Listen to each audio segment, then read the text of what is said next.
Bienvenido a tu programa Testigos de la Fe. Tomadla, porque yo escojo todo lo que vos queréis. Tomadla, porque yo escojo todo lo que vos queréis. Si vives santamente, morirás santamente. Testigos de la Fe. Les saluda a su servidora Madre Gabriela, misionera de Jesús y de María, compartiendo el día de hoy, domingo ya último día de este mes, de este mes de junio, donde estamos a 30. Así es, 30 de junio, se va a terminar en unas cuantas horas más este mes, en el sexto mes de este año 2024. Saludamos a todos los que nos van a estar acompañando en este espacio, donde hablamos de la vida de los santos que estaremos celebrando en el transcurso de esta semana, y que conlleva pues 2 meses, porque hoy es el último día de este mes de junio, mes dedicado al Sagrado Corazón de Jesús. Y el día de mañana, si Dios lo permite, vamos a estar iniciando nuevo mes y nueva semana. Entonces mañana ya sería el mes de julio, mes consagrado a nuestra Madre, la Virgen del Carmen. Saludamos a los que nos escuchan por la frecuencia 860 en la radio, nuestra página del internet www.montemaria.org, también a través del Facebook, donde estamos conectados por allí también, y saludamos a los que más tarde noche en la repetición nos van a también a acompañar. Nos quedamos con la sangre de nuestro Señor Jesucristo, en el nombre del Padre, del Hijo, del Espíritu Santo. Amén. Vamos a ver estos santos que estaremos celebrando. Prácticamente nada más nos queda el del día de hoy, de este mes de junio, que es San Pablo. Hoy estamos celebrando, y como este libro viene de 3 meses, me agarro el otro, que ya es el tomo número 3, y el día primero, que es mañana, 1 de julio, estaremos celebrando a Beato Damián de Beuster. El día martes 2, el Señor de la Buena Esperanza. El miércoles 3, el apóstol Tomás. Jueves 4, Santa Isabel de Portugal. Viernes 5, San Antonio María Zacarías. Y sábado 6, Santa María Goretti. Pues muchas felicidades a los que van a estar cumpliendo años. Aquí ya Madre Teresa celebrando su cumpleaños, que cae el día martes. Entonces repetimos nuevamente: el día de hoy San Pablo, mañana lunes Beato Damián de Beuster, el martes 2 el Señor de la Buena Esperanza, el miércoles 3 el apóstol Tomás, jueves 4 Santa Isabel de Portugal, viernes 5 San Antonio María Zacarías y sábado 6 Santa María Goretti. Pues muchas felicidades a los que van a estar celebrando algo, cumpliendo años, su santo o alguna fecha especial en estos días. Pues vamos a empezar. Ya dijimos, nos conocemos con la sangre de nuestro Señor Jesucristo, en nombre del Padre, el Hijo y el Espíritu Santo. Amén. Por si nos faltaba, creo que ya. Bueno, vamos con el día de hoy, que es domingo 30 de este mes de junio, que es el sexto mes. San Pablo Apóstol. La noticia de la vida de este gran apóstol está contenida en el libro de los Hechos de los Apóstoles, al final de la Sagrada Biblia, y en las cartas del santo. Son verdaderamente interesantes. Nació en la ciudad de Tarso, en el Asia Menor, quizá unos 10 años después del nacimiento de Jesucristo. Su primer nombre era Saulo. Era de familia de judíos de la tribu de Benjamín y de la secta de los fariseos. Fue educado en toda la rigidez de las doctrinas de los fariseos y aprendió muy bien el idioma griego, que era el que en ese entonces hablaba la gente culta de Europa. Esto le será después sumamente útil en su predicación. De joven fue a Jerusalén a especializarse en Biblia como discípulo del sabio más famoso de su tiempo, Gamaliel. Durante la vida pública de Jesucristo no estuvo Saulo en Palestina, por eso no los conoció personalmente. Después de la muerte de Jesús volvió nuestro hombre a Jerusalén y se encontró con que los seguidores de Jesús se habían extendido mucho y emprendido con muchos otros judíos una feroz persecución contra los cristianos. Al primero que mataron fue el discípulo San Esteban, y mientras los demás lo apedreaban, Saulo les cuidaba sus vestidos, demostrando así que estaba de acuerdo con este asesinato. Pero Esteban murió rezando por sus perseguidores y obtuvo pronto la conversión de este terrible enemigo. Saulo salió para Damasco con órdenes de los jefes de los sacerdotes judíos para apresar y llevar a Jerusalén a los seguidores de Jesús. Pero por el camino una luz deslumbrante lo derribó y oyó una voz que le decía: Saulo, Saulo, ¿por qué me persigues? Él preguntó: ¿Quién eres tú? Y la voz le respondió: Yo soy Jesús, al que tú persigues. Pablo añadió: Señor, ¿qué quieres que yo haga? Jesús le ordenó que fuera a Damasco y que allá le indicaría lo que tenía que hacer. Desde ese momento quedó ciego y así estuvo por 3 días. Desde ese momento, y allá en Damasco un discípulo de Jesús lo instruyó y lo bautizó. Y entonces volvió a recobrar la vista. Desde ese momento dejó de ser fariseo y empezó a ser apóstol cristiano. Después se fue a Arabia y allá estuvo 3 años meditando, rezando, instruyéndose en la doctrina del cristianismo. Vuelto a Damasco, empezó a enseñar en las sinagogas que Jesucristo es el Redentor del mundo. Entonces los judíos dispusieron a asesinarlo y tuvieron los discípulos que descolgarlo por la noche entre un canasto por las murallas de la ciudad. Muchas veces tendrá que salir huyendo de diversos sitios, pero nadie logrará que deje de hablar en favor de Cristo Jesús y de su doctrina. Llegó a Jerusalén y allá se puso también a predicar acerca de Cristo. Pero los judíos decidieron matarlo. Entonces los cristianos lo sacaron a escondidas de la ciudad y lo llevaron a Cesarea. De allí pasó a Tarso, su ciudad natal, y allí estuvo varios años. Un día llegó a Tarso en su barca un gran amigo, San Bernabé, y se lo llevó a la populosa ciudad de Antioquía a que le ayudara a predicar. Y en esa ciudad estuvo predicando durante un año. Hasta que en una reunión de culto por inspiración divina fueron consagrados sacerdotes Saulo y Bernabé para ser enviados a misionar.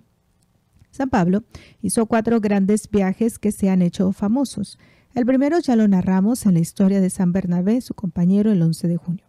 En este viaje cambió su nombre de Saulo por el de Pablo, quizá en honor de su primer gran convertido, el gobernador de Chipre, que se llamaba Sergio Pablo. En este recorrido el segundo viaje, ya es menos impulsivo que en el anterior y encuentra menos reacciones violentas, pero estas no faltan y bastante graves. Visita las comunidades o iglesias que fundó en el primer viaje y se propone seguir misionando en el Asia Menor. Pero un mensaje del cielo se lo impide y le manda que pase a Europa a misionar. Se encuentra con 2 valiosísimos colaboradores, el evangelista San Lucas, a quien llama médico amadísimo, y Timoteo, que será su más fiel secretario y servidor, a quien escribirá después 2 cartas que se han hecho famosas. La primera ciudad europea que visitó fue Filipos. En sueños oyó que un habitante de Filipos le suplicaba: ven a ayudarnos. Allí le sacó el demonio a una muchacha que hacía adivinaciones y al acabárselas el negocio de los que cobraban por cada adivinación, estos arremetieron contra Pablo y su compañero Silas y les hicieron dar una feroz paliza. Pero en la cárcel a donde los llevaron lograron convertir y bautizar al carcelero y a toda su familia. Pablo guardó siempre un gran cariño hacia los habitantes de Filipos y a ellos dirigió después una de sus más afectuosas cartas, la epístola a los filipenses. Después pasó a la ciudad de Atenas, que era la más famosa en cuanto a cultura y filosofía. Allá predicó un sermón en el Areópago. Y aunque muchos se rieron porque hablaba de que Cristo había resucitado, sin embargo logró convertir a Dionisio, el areopagita, a Dámaris y a varias personas más. Enseguida pasó a Corinto, que era un puerto de gran movimiento de gentes. Ahí estuvo predicando durante 1 año y 6 meses y logró convertir gran cantidad de gentes.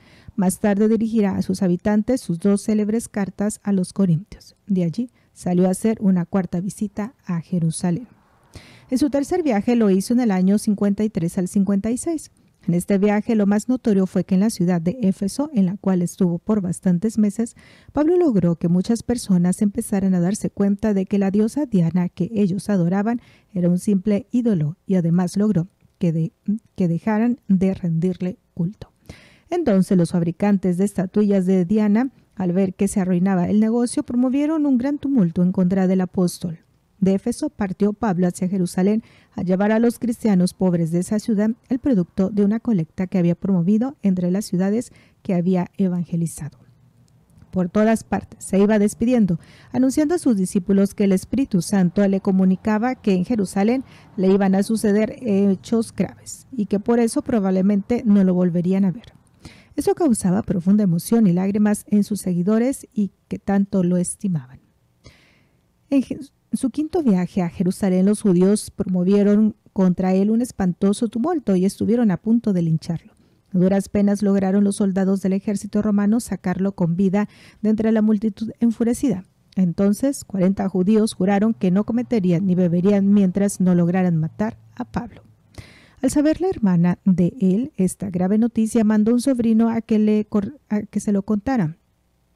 Entonces Pablo avisó al comandante del ejército y de noche, en medio de un batallón de cacería y otro de infantería, los sacaron de Jerusalén y los llevaron a Cesarea. Allá estuvo preso por 2 años, pero permitían que sus discípulos fueran a visitarlo. Al darse cuenta Pablo de que los judíos pedían que lo llevaran a Jerusalén para juzgarlo, para poder matarlo por el camino, pidió ser juzgado en Roma y el gobernante aceptó su petición. Y en un barco comercial fue enviado, custodiado por 40 soldados. Y sucedió que en la travesía estalló una espantosa tormenta y el barco se hundió.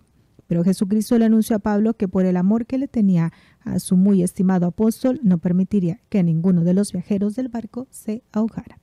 Y así sucedió. Lograron llegar a la isla de Creta y allí salvaron sus vidas del naufragio. Al final llegaron a Roma, donde esperaron a Pablo con gran entusiasmo los cristianos. En esa ciudad capital estuvo por 2 años preso, casa por cárcel, con un centinela en la puerta. Y los cristianos y los judíos iban frecuentemente a charlar con él y aprovechaban toda ocasión que se le permitiera para hablar de Cristo y conseguir más y más seguidores. Cuando estalló la persecución de Nerón, mandó matar al gran apóstol cortándole la cabeza. Dicen que sucedió el martirio en el sitio llamado Las 3 Fontanas, y una antigua tradición contaba que al caer la cabeza por el suelo dio 3 golpes y en cada sitio donde la cabeza golpeó el suelo brotó una fuente de agua. San Pablo se ha hecho famoso por sus 13 cartas en las cuales enseña verdades valiosísimas acerca de nuestra santa religión. Allí se ve que era un gran enamorado de Cristo y de su santa religión. En la segunda carta a los Corintios, San Pablo narra así lo que sucedió en su apostolado. 5 veces recibí de los judíos 39 azotes cada vez. 3 veces fui apaleado con varas. 3 veces padecí naufragios. Un día y una noche los pasé entre la vida y la muerte en medio de las olas del mar. Muchas veces me vi en peligros de ríos, peligros de ladrones, peligro de los judíos, peligro de los paganos, peligro en la ciudad, peligro en el campo, peligro en el mar, peligro por parte de los falsos hermanos, noches sin dormir, días y días sin comer, sed espantable y fríos horrorosos, falta de vestidos para abrigarme y además de esto, mi preocupación por todas las iglesias o reuniones de creyentes. ¿Quién se desanima que no me haga desanimar? ¿Quién sufre malos ejemplos que a mí no me haga sufrir con eso? Pablo, fervoroso apóstol, un favor te pedimos al recordar tu fiesta de cada año. Suplíquele a Dios que te imitemos en tu inmenso amor a Jesucristo y en tu deseo impresionante de salvar almas. Que cada uno de nosotros pueda repetir aquella tu frase famosa: me desgasto y me desgastaré por el bien de las almas y por el reino de Cristo Jesús. Pues hasta aquí terminamos lo que vendría siendo este 6º mes, que es el mes de junio, para irnos con el próximo mes, que es el mes de julio. Vamos con el día 1 de julio, que dice así santo. 1 de julio, el padre Damián. Beato padre Damián de Beuster. Vayamos. Lo han llamado el leproso voluntario, porque con tal de poder atender a los leprosos que estaban en total abandono, aceptó volverse leproso como ellos. El padre Damián nació el 3 de enero del año 1840 en Bélgica. De pequeño en la escuela ya gozaba haciendo como obras manuales, casitas como la de los misioneros en las selvas. Tenía ese deseo interior de ir un día a lejanas tierras a misionar. De joven fue arrollado por una carroza y se levantó sin ninguna herida. El médico que lo revisó exclamó: este muchacho tiene energías para emprender trabajos muy grandes. Un día, siendo apenas de 8 años, dispuso irse con su hermanita a vivir como ermitaños en un bosque solitario, a dedicarse a la oración. El susto de la familia fue grande cuando notó su desaparición. Afortunadamente, unos campesinos lo encontraron por allá y los devolvieron a casa. La mamá se preguntaba, ¿qué será lo que este niño le espera en el futuro? De joven tuvo que trabajar muy duro en el campo para ayudar a los padres que eran pobres. Esto le dio una gran fortaleza y lo hizo práctico en muchos trabajos de construcción, de albañilería y de cultivo de tierras, lo cual le iba a ser muy útil en la isla lejana donde más tarde iba a misionar. A los 18 años lo enviaron a Bruselas, la capital, a estudiar, pero sus compañeros se le burlaban por sus modos acampesinados que tenía de hablar y de comportarse. Al principio aguantó con paciencia, pero un día cuando las burlas llegaron a extremos, agarró por los hombros a uno de los peores burladores y con él derribó a otros 4. Todos rieron, pero en adelante ya le tuvieron respeto y pronto, con su amabilidad, se ganó la simpatía de sus compañeros. A los 20 años escribió a sus padres pidiendo permitir para entrar de religioso en la comunidad de Sagrados Corazones. Su hermano Jorge se burlaba de él diciéndole que era mejor ganar dinero que dedicarse a ganar almas. El tal hermano perdió la fe más tarde. Muchas veces se arrodillaba frente a la imagen del gran misionero, San Francisco Javier, y le decía al santo, por favor, alcánzame de Dios la gracia de ser un misionero como tú. Y sucedió que a otro religioso de la comunidad le correspondía irse a misionar a las islas Hawái, pero se enfermó y los superiores le pidieron a Damián que se fuera él de misionero. Eso era lo que más deseaba. En el año 1863 zarpó en un navío hacia la lejana misión. En el viaje se hizo sumamente amigo del capitán del barco, el cual le dijo, yo nunca me confieso. Soy mal católico, pero le digo que con usted sí me confesaría. Damián le respondió, todavía no soy sacerdote, pero espero un día, cuando ya sea sacerdote, tener el gusto de absolverle de todos sus pecados. Ya veremos cómo años más tarde esto se cumplirá de manera admirable e inesperada. Poco después de llegar a Honolulu, fue ordenado sacerdote y enviado a una pequeña isla de Hawái. Las primeras noches las pasó debajo de una palmera porque no tenía casa para vivir. Casi todos los habitantes de la isla eran protestantes. Con la ayuda de unos pocos campesinos católicos construyó una capilla con techo de paja y allí empezó a celebrar y a catequizar. Luego se dedicó a atender con tanto cariño a todas las gentes que los protestantes se fueron pasando casi todos al catolicismo. Fue visitando uno a uno todos los ranchos de la isla y acabando con muchas creencias supersticiosas de esas pobres gentes y reemplazándolas con las verdaderas creencias. Llevaba medicinas y lograba la curación de numerosos enfermos, pero había por allí unos que eran incurables, eran los leprosos. Estamos compartiendo acerca del padre Molokai. Veamos, dice así, antes que se me olvida, dice: como en la isla Hawái habían muchos leprosos, los vecinos obtuvieron del gobierno que todo el que estuviera enfermo de lepra lo desterraran a la isla de Molokai. Esta isla se convirtió en un infierno de dolor sin esperanza. Los pobres enfermos perseguidos en cacerías humanas eran llevados allí y dejados sin auxilios ni ayudas. Para olvidar sus penas se dedicaban los hombres al alcoholismo y a los vicios y las mujeres y a toda clase de supersticiones. Al saber estas tristes noticias, el padre Damián le pidió al obispo que le permitiera irse a vivir con los leprosos de Molokai. A Monseñor le parecía casi increíble esta petición, pero le concedió el permiso y allá se fue. En el año 1873 llegó a la isla de los leprosos. Antes de partir había dicho: sé que voy a un perpetuo destierro y que tarde que temprano me contagiaré de lepra, pero ningún sacrificio es demasiado grande si se hace por Cristo. Los leprosos lo recibieron con inmensa alegría. La primera noche tuvo que dormir también debajo de una palmera porque no había habitación preparada para él. Luego se dedicó a visitar a los enfermos. Morían muchos y los demás se hallaban desesperados. El padre Damián empezó a crear fuentes de trabajo para que los leprosos estuvieran distraídos. Luego les organizó una banda de música. Fueron recogiendo a los enfermos más abandonados y él mismo los atendía como abnegado enfermero. Enseñaba reglas de higiene y poco a poco transformó la isla convirtiéndola en un sitio agradable para vivir. Empezó a escribir al extranjero, especialmente a Alemania, y de allá le llegaban buenos donativos. Varios barcos desembarcaban alimentos en las costas de las cuales el misionero repartía de manera equitativa. y también le enviaban medicinas y dineros para ayudar a los más pobres. Hasta los protestantes se conmovían con sus cartas y le enviaban donativos para sus leprosos. Pero como la gente creía que la lepra era contagiosa, el gobierno prohibió al padre Damián salir de la isla y tratar con los que pasaban por allí en los barcos. Y el sacerdote llevaba años sin poder confesarse. Entonces un día, al acercarse un barco que llevaba provisiones para los leprosos, el santo sacerdote se subió a una lancha y casi pegado al barco pidió a un sacerdote que allí viajaba que lo confesara. Y a grito entero hizo desde ahí su única y última confesión y recibió la absolución de sus faltas.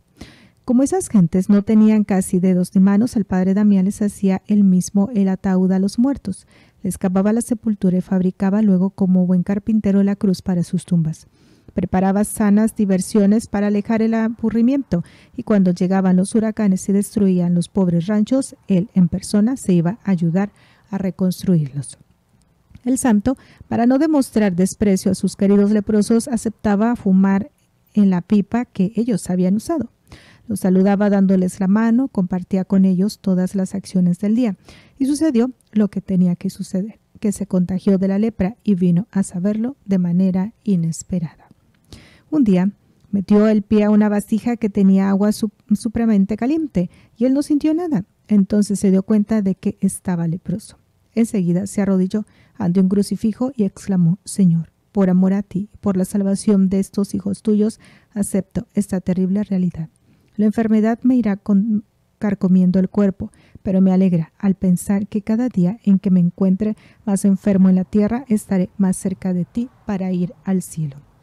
La enfermedad se fue extendiendo prontamente por su cuerpo. Los enfermos comentaban: qué elegante era el padre Damián cuando llegó a vivir con nosotros y qué deforme lo ha puesto la enfermedad.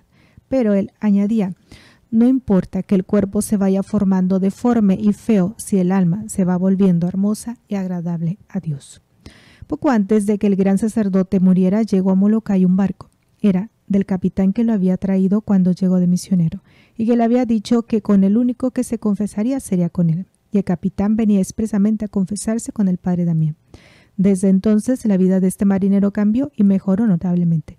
También un hombre que había escrito muchas barbaridades calumniando al santo sacerdote llegó a pedirle perdón y se convirtió al catolicismo.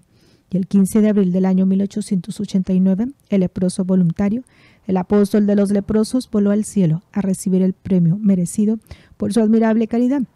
En el año 1994, el Papa Juan Pablo II, después de haber comprobado milagros obtenidos por la intercesión de este gran misionero, lo declaró beato y patrono de los que trabajan los enfermos de lepra.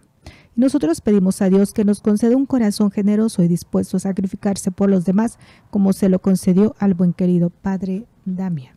Y a él lo vamos a estar celebrando el día de mañana, el padre Damián.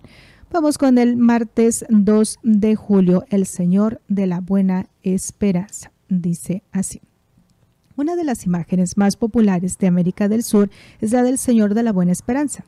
Se encuentra en muchos templos y en numerosos hogares, y algunos se preguntan qué historia tiene esta imagen. La vamos a narrar para edificación de nuestros lectores.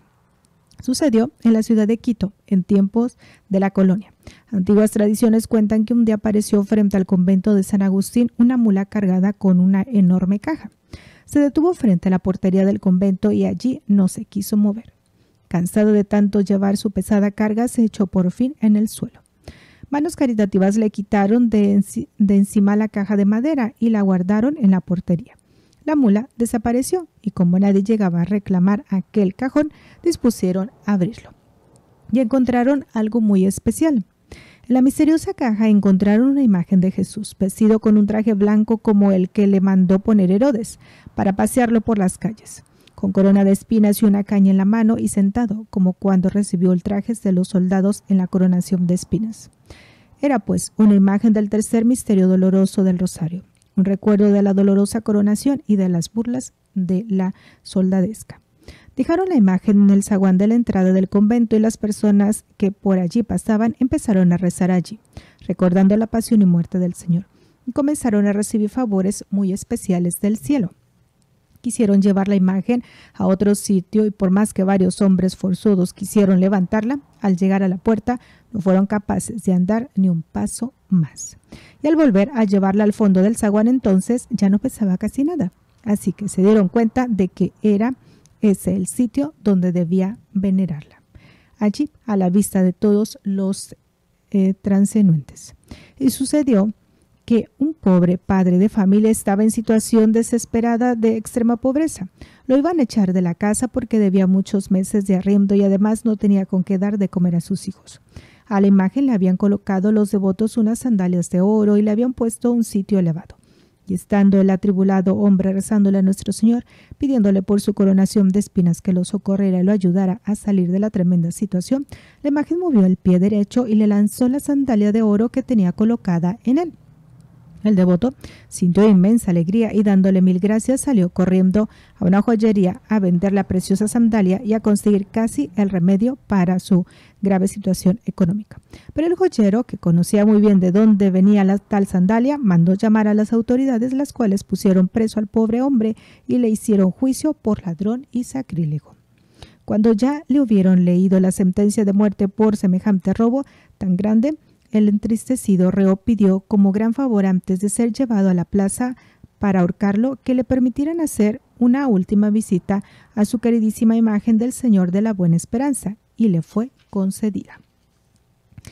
Y cuando el sentenciado a muerte estaba de rodillas, rodeado de inmensa multitud de curiosos, rezando ante la imagen del Señor de la Buena Esperanza, pocos momentos antes de ser llevado a la horca, el gentío vio con estupor que la sagrada imagen le lanzaba la otra sandalia de oro que le quedaba, la del pie izquierdo. Todos empezaron a gritar: ¡milagro, milagro! Las autoridades, al darse cuenta que aquel devoto no le había robado al Señor la sandalia, sino que le había recibido de él como regalo, lo soltaron y lo declararon libre, y como las 2 sandalias eran sagradas y se las querían dejar en los santos pies de la imagen, dispusieron cambiárselas por su peso en oro. Y trajeron una balanza y en uno de sus platos colocaron las 2 sandalias y en el otro empezaron a echar monedas de oro. Cada sandalia pesaba unos 2 kilos. Pero sucedió que en el otro lado echaron 40 kilos de monedas, y 46 y 8, y la balanza no se movía. El agradecido devoto exclamó: «Con esto me basta, no echen ya más monedas, que el Señor ya solucionó mi amargura situación». Y se fue contento a su casa libre y a pagar todas sus deudas y a vivir lleno de eterno agradecimiento hacia nuestro Señor. Desde ese día los milagros se fueron sucediendo de manera admirable. La que hace el milagro no es la imagen, sino la fe de los creyentes, que al rezar a Cristo, que está vivo y glorioso en el cielo, y al recordar su santísima pasión y muerte, consigue de su gran bondad y generosidad lo que más está necesitando cada uno. Y sucedió que años después un sacerdote estaba pasando por situaciones extremadamente difíciles y no conseguía ninguna solución. Un día, al pasar por frente de la imagen de Jesús de la Buena Esperanza, oyó una voz que le decía: «¿Y por qué no me pides a mí la solución para tus problemas?». El angustiado sacerdote se arrodilló y se puso a suplicarle a Cristo Jesús que por los dolores de su coronación de espinas y por los ultrajes que recibió al ser vestido de loco e insultado, le concediera la solución a sus problemas. Y el milagro se obró de manera admirable y prodigiosa. Desde ese día, aquel sacerdote fue un gran propagador de esta devoción. No nos dirá Jesús otro tanto: ¿por qué no me piden favores por los méritos de mi coronación de espinas y por las humillaciones y ultrajes que recibí en mi sagrada pasión? Jesús de la Buena Esperanza, ten misericordia de todos los que pasamos por momentos difíciles. Ven en nuestro auxilio, date prisa en socorrernos. Amén. Vamos con el día miércoles 3 de julio. Santo Tomás Apóstol. Tomás significa gemelo. La tradición antigua dice que Santo Tomás Apóstol fue martirizado en la India el 3 de julio del año 72. Parece que en los últimos años de su vida estuvo evangelizando en Persia y en la India y que allí sufrió el martirio. 3 episodios, dice. De este apóstol narran el Santo Evangelio 3 episodios. El primero sucede cuando Jesús se dirige por última vez a Jerusalén, donde según ha anunciado será atormentado y lo matarán. En ese momento, los discípulos sienten un impresionante temor acerca de los graves sucesos que pueden suceder y dicen a Jesús: «Los judíos quieren matarte y vuelves allá». Y es entonces cuando interviene Tomás, llamado Dídimo. Dice, Tomás es el nombre hebreo. En griego se dice Dídimo, que significa lo mismo, el gemelo. Cuenta San Juan. Tomás, llamado Dídimo, cuenta a los demás, vayamos también nosotros y muramos con él. Aquí, el apóstol muestra un admirable valor. Un escritor llegó a decir que en esto Tomás no demostró solamente una fe esperada, sino una desesperación leal. O sea, él estaba seguro de una cosa: sucediera lo que sucediera, por grave o terrible que fuera, no quería abandonar a Jesús. El valor no significa no tener temor. Si no experimentamos miedo y temor, resultaría muy fácil hacer cualquier heroísmo. El verdadero valor se demuestra cuando se está seguro de que puede suceder lo peor, sentirse lleno de temores y terrores y sin embargo arriesgarse a hacer lo que se tiene que hacer.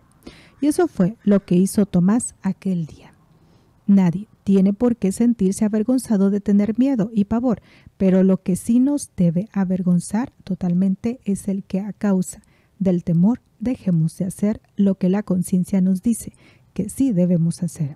Santo Tomás nos sirva de ejemplo. Su segunda intervención. Sucede en la última cena. Jesús le dijo a los apóstoles, «¿A dónde yo voy? Ya sabéis el camino». Y Tomás le respondió, «Señor, no sabemos a dónde vas. ¿Cómo podemos saber el camino?». Los apóstoles no lograban entender el camino por el cual debía transitar Jesús, porque ese camino era el de la cruz. En ese momento ellos eran incapaces de comprender esto tan doloroso, y entre los apóstoles había uno que jamás podía decir que entendería algo que no lograba comprender. Ese era Tomás. Era demasiado sincero y tomaba las cosas muy en serio para decir extremadamente aquello que su interior no aceptaba.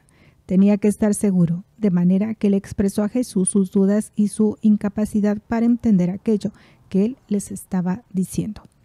Y lo maravilloso es que la pregunta de un hombre que dudaba obtuvo una de las respuestas más formidables del Hijo de Dios. Una de las afirmaciones más importantes que Jesús hizo en toda su vida. Nadie en la religión debe avergonzarse de preguntar y buscar respuestas acerca de aquello que no entiende, porque hay una verdad sorprendente y bendita, todo el que busca encuentra. Le dijo Jesús, yo soy el camino, la verdad y la vida. Nadie va al Padre sino por mí. Ciertos santos, como por ejemplo el padre Alberione, fundador de los padres paulinos, eligieron esta frase para meditarla todos los días de su vida, porque es demasiado importante como para que no se pueda olvidar. Esta hermosa frase nos admira y nos emociona a nosotros, pero mucho más debió impresionar a los que la escucharon por primera vez. En esa respuesta Jesús habla de tres cosas superamente importantes para todo israelita: el camino, la verdad y la vida. Para ellos, el encontrar el verdadero camino para llegar a la santidad y lograr tener la verdad y conseguir la vida eterna eran cosas extraordinariamente importantes. En sus viajes por el desierto, sabían muy bien que si se equivocaban del camino estaban irremediablemente perdidos, pero que si lograban viajar por el camino seguro, llegarían a su destino. Pero Jesús no solo anuncia que les mostrará a sus discípulos cuál es el camino para seguir, sino que declara que Él mismo es el camino, la verdad y la vida. Si le preguntáramos a alguien que sabe muy bien dónde queda el hospital principal, puede decirnos: siga 20 metros hacia el norte, 300 hacia el occidente y luego suba 15 metros. Quizá lograremos llegar, quizá no. Pero si en vez de darnos esa respuesta nos dice: sígame, que yo voy para allá, entonces sí que vamos a llegar con toda seguridad. Es lo que hizo Jesús. No solo nos dijo cuál es el camino para llegar a la eternidad feliz, sino que afirma solemnemente: yo voy para allá, síganme, que yo soy el camino para llegar con toda seguridad. Y añade: nadie viene al Padre sino por mí. O sea, que para no equivocarnos, lo mejor será siempre ser amigos de Jesús y seguir sus santos ejemplos y obedecer sus mandatos. Ese será nuestro camino y la verdad nos conseguirá la vida eterna. El hecho más famoso de Santo Tomás. Los creyentes recordamos siempre el apóstol Tomás por su famosa duda acerca de Jesús resucitado y su admirable profesión de fe cuando vio a Cristo glorioso. Dice San Juan: En la primera aparición de Jesús resucitado a los apóstoles no estaba con ellos Tomás. Los discípulos le decían: hemos visto al Señor. Él les contestó: si no veo en sus manos los agujeros de los clavos, y si no meto mis dedos en los agujeros de sus clavos, y no meto mi mano en la herida de su costado, no creeré. 8 días después estaban los discípulos reunidos y Tomás con ellos. Se presentó Jesús y dijo a Tomás: acerca tus dedos, aquí tienes mis manos, trae tu mano, métela en la herida de mi costado y no seas incrédulo sino creyente. Tomás le contestó: Señor mío y Dios mío. Jesús le dijo: has creído porque me has visto. Dichosos los que creen sin ver. Parece que Tomás era pesimista por naturaleza. No le cabía la menor duda de que amaba a Jesús y se sentía muy apesadumbrado por la pasión y muerte. Quizá porque quería sufrir a solas la inmensa pena que experimentaba por la muerte de su amigo. Se había retirado por un poco de tiempo del grupo. De manera que cuando Jesús se apareció la primera vez, Tomás no estaba con los demás apóstoles. Y cuando los otros le contaron que el Señor había resucitado, aquella noticia le pareció demasiado hermosa para que fuera cierta. Tomás cometió un error al apartarse del grupo. Nadie está peor informado que el que está ausente. Separarse del grupo de los creyentes es exponerse a graves faltas y dudas en la fe. Pero él tenía una gran cualidad. Se negaba a creer sin más ni más, sin estar convencido, y a decir que sí creía lo que en realidad no creía. Él no apagaba las dudas diciendo que no quería tratar de ese tema. No, nunca iba a recitar el credo como un loro. No era de esos que repiten maquinalmente lo que jamás han pensado y en lo que no creen. Quería estar seguro de su fe. Y Tomás tenía otra virtud, que cuando se convencía de sus creencias las seguía hasta el fin, con todas sus consecuencias. Por eso hizo esta bellísima profesión de fe: Señor mío y Dios mío. Y por eso se fue después a propagar el Evangelio hasta morir, martirizado por proclamar su fe en Jesucristo resucitado. Preciosas dudas de Tomás que obtuvieron de Jesús aquella bella noticia. Dichosos serán los que creen sin ver. Y hasta aquí vamos a dejarla porque ya el tiempo se nos acabó. Nada más nos faltaba Santa Isabel de Portugal, San Antonio María Zacarías y Santa María Goretti. Continuamos con la celebración de la Santa Misa recordándoles este mensaje: Dios es amor y te ama. Solo me asusta una cosa, conservar mi propia voluntad. Ellos ya están con Dios. Luchemos como verdaderos testigos de la fe para alcanzar nuestra meta. Gracias por dar tu vida a Cristo. Dios es amor y te ama.